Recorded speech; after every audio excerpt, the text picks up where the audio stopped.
Hello guys, welcome back to my YouTube channel brilliant brains. आज हम करेंगे class 10th maths का chapter number first जो कि है रियल नंबर्स, और इस वीडियो में हम इसका इंट्रोडक्शन पार्ट कंप्लीट करेंगे।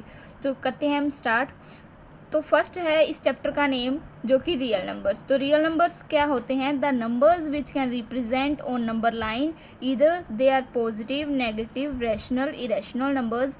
दीज ऑल आर क्या होते हैं? ये रियल नंबर्स, और इनको हम डिनोट करते हैं कैपिटल आर से। तो रियल नंबर्स क्या होते हैं? जो भी नंबर्स हम हमारी नंबर लाइन में रिप्रेजेंट करते हैं, चाहे वो पॉजिटिव नंबर हो, नेगेटिव नंबर हो, रैशनल नंबर हो, इरेशनल नंबर हो, कोई भी नंबर्स हो, वो सब रियल नंबर्स के अंडर हम काउंट करते हैं। जैसे कि हमारी जो नंबर लाइन है, हम फॉर एग्जांपल ये हमारी नंबर लाइन है 0, ये हमारे positive number 1 2 3 up to positive infinity, और इधर हमारे होते हैं negative numbers -1 -2 -3 up to minus infinity. तो इसमें जैसे कि हम कोई भी नंबर ले लें, अगर हम नंबर कोई भी पॉजिटिव ले रहे हैं, नेगेटिव ले रहे हैं, वो सब क्या होंगे? Real numbers. फॉर एग्जांपल अगर मैं नंबर ले रही हूँ 2, तो 2 क्या है? हमारा पॉजिटिव नंबर है, तो ये भी हमारा क्या होगा? रियल नंबर होगा। अगर मैं ले रही हूँ -3.2, ये नंबर ले रही हूँ मैं -3.2, तो यहाँ पे कहीं लाई करेगा ये नंबर, तो ये भी हमारा क्या होगा? Real numbers. तो ये थे हमारे रियल नंबर्स। इसमें हम रैशनल नंबर, जैसे कि रैशनल नंबर्स p/q की फॉर्म में होते हैं, तो हम ले रहे हैं 3/2, तो 3/2 भी इसी नंबर लाइन में कहीं ना कहीं लाई करेगा। तो नेक्स्ट हम देखते हैं नेचुरल नंबर्स। नेचुरल नंबर्स क्या होते हैं? It is a group of all positive whole numbers. ये ऐसे जो भी पॉजिटिव, जितने भी पॉजिटिव होल नंबर्स हैं, उनका एक ग्रुप होता है, और इसे हम कैपिटल N से डिनोट करते हैं। नेचुरल नंबर्स होते हैं जो हमारी ये नंबर लाइन है, यहाँ से 1 से लेके 1 नेचुरल नंबर बिलोंग करेंगे हमारे 1 2 3 अप टू इन्फिनिटी तक। तो ये होंगे हमारे नेचुरल नंबर्स। नेक्स्ट हम करते हैं whole numbers. Whole numbers natural numbers ही होते हैं, लेकिन इसमें एक 0 इंक्लूड हो जाता है। It is a group of all natural numbers including 0 and it is denoted bye W। तो होल नंबर हमारे कहाँ से कहाँ तक लाई करेंगे? होल नंबर में हमारे होगा 0 1 2 3 अप टू इन्फिनिटी तक हमारे जो होंगे होल नंबर्स होते हैं। नेक्स्ट है, हम देखते हैं कि इंटीजर्स। इंटीजर्स क्या होते हैं? It is a group of whole numbers that can be positive, negative और 0। It is denoted by Z। तो हमारे इंटीजर्स क्या होंगे? इंटीजर्स को हम Z से डिनोट करते हैं, और इंटीजर्स हमारे होते हैं पॉजिटिव नंबर, नेगेटिव और 0। जैसे कि -2 -1 0 1 2 अप टू इन्फिनिटी, ये हमारे क्या होंगे?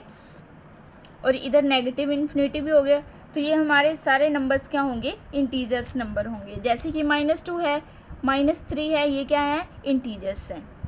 नेक्स्ट हम देखते हैं रैशनल नंबर्स। रैशनल नंबर्स क्या होते हैं?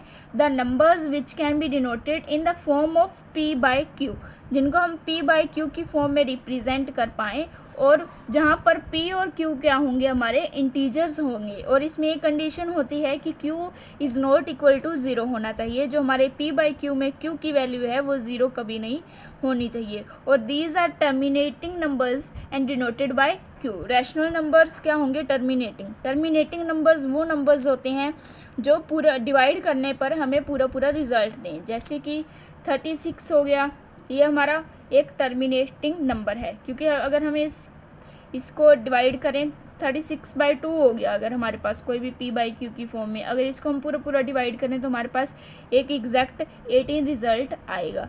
तो ये हमारा टर्मिनेटिंग नंबर्स हो गए। फॉर एग्जांपल अगर हम रैशनल नंबर्स के जो भी एग्जांपल्स दें, इसमें p/q की फॉर्म में होना चाहिए कोई भी नंबर। फॉर एग्जांपल 2/3 हो गया, 6/8 हो गया, 3/4 हो गई, ये हमारे क्या होंगे?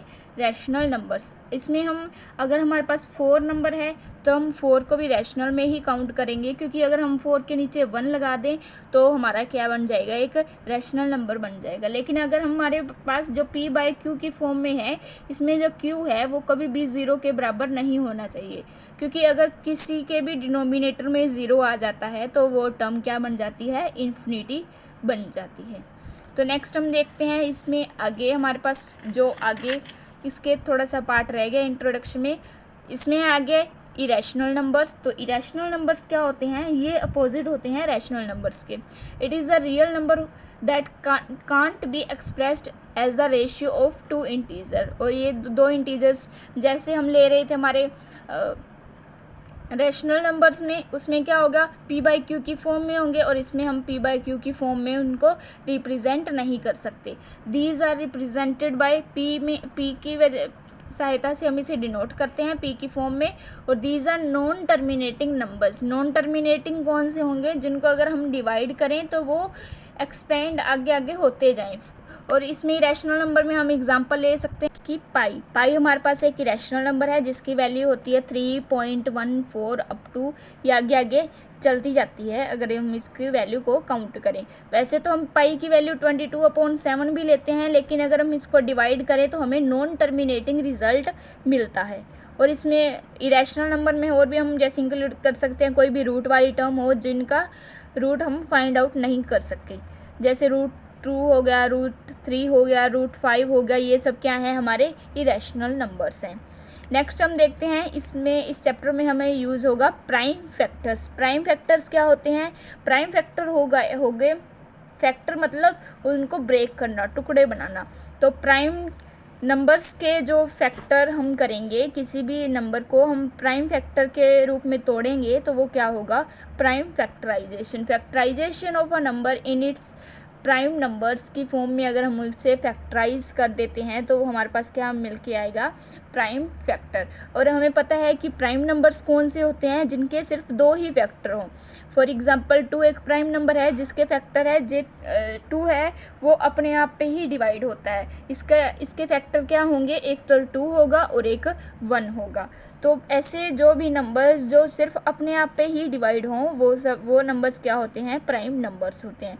फॉर एग्जांपल अगर हम 42 है, एग्जांपल लिया है 42, इसके प्राइम फैक्टर्स निकालने हैं तो सबसे छोटा प्राइम फैक्टर हमारे प्राइम नंबर होता है 2। हम 2 पे इसको करेंगे, पहले 2 2 ज़ा 4, 2 1 ज़ा 2, देन हम करेंगे 3 पे, 3 7 ज़ा 21, देन 7 1 ज़ा 7। तो इसके प्राइम फैक्टर्स ऑफ 42 क्या होंगे हमारे पास, इसको प्राइम फैक्टर्स के रूप में हम जब रिप्रेजेंट करेंगे तो आ जाएगा 2 × 3 × 7। तो ये 2 3 और 7 इसके क्या होंगे, प्राइम फैक्टर्स होंगे। नेक्स्ट हम देखते हैं एलसीएम और एचसीएफ। एलसीएम क्या होता है, lowest common multiple, and HCF क्या होता है, हाईएस्ट कॉमन फैक्टर। अब हम देखते हैं एलसीएम, जैसे कि हम छोटी क्लासेस में जैसे हम एलसीएम निकालते थे वो सब तो हमें आता ही है, लेकिन हम एक नए इस 10th क्लास में जो रियल नंबर्स है इसमें हम अलग तरीके से एलसीएम निकालते हैं, वो मेथड हम सीखते हैं। जैसे हमारे पास है 6 और 20, इन दोनों के हमने क्या करना है, पहले तो एचसीएफ निकालना है। जैसे हम इसके फैक्टर्स निकालते हैं प्राइम फैक्टर्स से, तो 2 3 ज़ा 6, देन 3 1 ज़ा 3। उसके बाद हम देखते हैं 2 10 ज़ा 20, 2 5 ज़ा 10 और 5 1 ज़ा 5। तो अब हमारे पास इसके 6 के फैक्टर्स आ गए, 6 के आगे 2 × 3 और 20 के आ गए हमारे पास 2 × 2 × 5। अब इसमें से अगर हमें एचसीएफ निकालना है तो वो तो क्या होगा, जो हमारे पास कॉमन आ रहा है, इन दोनों में कॉमन क्या आ रहा है, 2, तो एचसीएफ हमारे पास आ जाएगा 2। अगर हमें निकालना है एलसीएम तो उसके लिए हमें क्या करना होगा, इसमें जो कॉमन नंबर्स हैं उनमें से एक, जैसे 2 कॉमन है तो एक बार हम 2 ले लेंगे, और उसके बाद जितने भी ये तीनों नंबर्स बचे हैं इन सभी नंबर्स को हम इसके साथ मल्टीप्लाई कर देंगे। जो भी कॉमन आएगा नंबर, शुरू कर, तो इसका एलसीएम क्या आ जाएगा, 2 3 ज़ा 6, 6 2 ज़ा 12, 12 5 ज़ा 60। तो हमारे पास 60 क्या आ गया, इसका एलसीएम आ गया, और एचसीएफ हमारे पास कितना आया था, 2।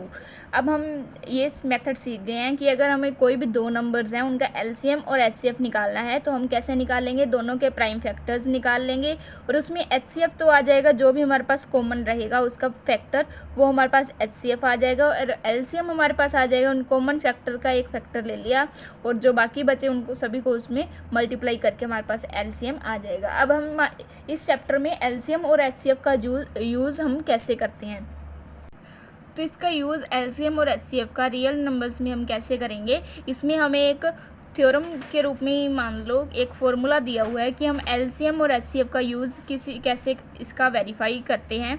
तो अगर हमें किसी भी दो नंबर्स का एलसीएम मल्टीप्लाई एचसीएफ करते हैं तो वो हमारे पास किसके इक्वल आता है, प्रोडक्ट ऑफ टू नंबर्स। जैसे कि हम ये ऊपर हमने जिसका एलसीएम और एचसीएफ निकाला है, हम यही दो नंबर्स लेते हैं 6 and 20। अब इन दोनों का एलसीएम क्या आया है हमारे पास 60, देन एचसीएफ हमारे पास क्या आया है 2। और अगर हम प्रोडक्ट ऑफ टू नंबर्स करें इनका 6 × 20, तो 62 ज़ा 120 और 6 × 20 ये भी आ जाएगा 120। तो ये हमारे पास ये वेरीफाई हो जाता है। तो इस रूप में हमें ये इस चैप्टर में हमें एक्सरसाइज में ये क्वेश्चन करने को मिलेगा। तो इसमें ये इम्पोर्टेंट है। नेक्स्ट इस चैप्टर में दो इम्पोर्टेंट थ्योरम्स हैं, थ्योरम 1.2 और थ्योरम 1.3। तो देखते हैं इन थ्योरम्स में हमें क्या देखने को मिलता है। थ्योरम 1.2 है जो, उसको हम बोलते हैं फंडामेंटल थ्योरम ऑफ अरिथमेटिक। ये थ्योरम जो है कि every composite number can be expressed और factorised as the product of primes and their factorisation is unique.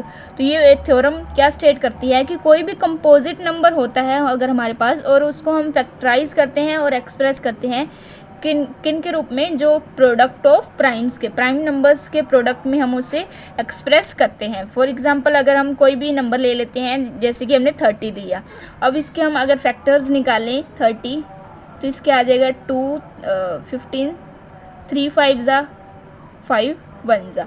तो इसके फैक्टर्स क्या आएंगे हमारे पास 30 के 2 × 3 × 5। तो 30 हमारे पास क्या है, एक कंपोजिट नंबर है जिसके दो से ज़्यादा फैक्टर्स निकले, वो क्या होते हैं, कंपोजिट नंबर्स होते हैं। अगर ये कंपोजिट नंबर है और इस थ्योरम के अकॉर्डिंग इसको हमने प्रोडक्ट ऑफ प्राइम नंबर्स, जो कि 2 3 और 5 क्या है, प्राइम नंबर्स हैं, प्राइम नंबर के प्रोडक्ट में हम इसे डिनोट कर सकते हैं। नेक्स्ट थ्योरम हमारे पास जो है वो क्या स्टेट करती है, let p be a prime number. हमें एक लेट करना है कि पी एक प्राइम नंबर है, और if P divides A square, कोई पी अगर ए स्क्वायर को डिवाइड करता है, देन पी डिवाइड्स ए, तो पी ए को भी डिवाइड करेगा, where a is a positive integer. ये थ्योरम है जो थोड़ी सी कंफ्यूजिंग है, बच्चों को इसमें कंफ्यूजन आती है थोड़ी सी। तो हम इसे देखते हैं कि ये थ्योरम ईजिली कैसे हम इसको समझ पाएंगे। तो इस थ्योरम के अकॉर्डिंग अगर कोई भी नंबर हम लेते हैं, लेट पी हमने एक लिया प्राइम नंबर हम कोई भी ले सकते हैं, 2 3 5 7, कोई भी प्राइम नंबर हमने लिया। फॉर एग्जांपल हमने लिया है प्राइम नंबर 3, और अगर वो ए स्क्वायर को डिवाइड करता है, और जहाँ पर ए क्या होगा, एक पॉजिटिव इंटीजर होगा, और हमने ए पॉजिटिव इंटीजर लिया है। हमने नंबर ऐसे ही लिए हैं जो इस थ्योरम को ईजिली सेटिस्फाई कर सकें। अगर इस थ्योरम के अकॉर्डिंग अगर पी है वो ए स्क्वायर को डिवाइड करता है, यहाँ पर पी 3 है और ए स्क्वायर हमने लिया है 81। अब 81 divided by P, A square है हमारे पास, ए स्क्वायर बाई पी अगर हम करते हैं तो 81/3 हमारे पास इसका क्या हो जाएगा, ये डिवाइड हो जाएगा 2 और 7 पे, हाँ 27 पे ही ये डिवाइड होगा। तो यहाँ पर जो p है वो ए स्क्वायर को डिवाइड कर रहा है। तो इस थ्योरम के अकॉर्डिंग जो a है, जो p है वो a को भी डिवाइड करेगा। a हमारे पास a/p अगर हम निकालेंगे तो 9/3, तो ये भी हमारे पास इजीली डिवाइड हो रहे हैं। तो ये थ्योरम क्या स्टेट करती है कि let p be a prime number अगर हम कोई भी p प्राइम नंबर ले रहे हैं तो p अगर a स्क्वायर को डिवाइड करता है तो p a को भी डिवाइड करेगा, जहाँ पर हम a क्या होगा हमारे पास एक पॉजिटिव इंटीजर होगा।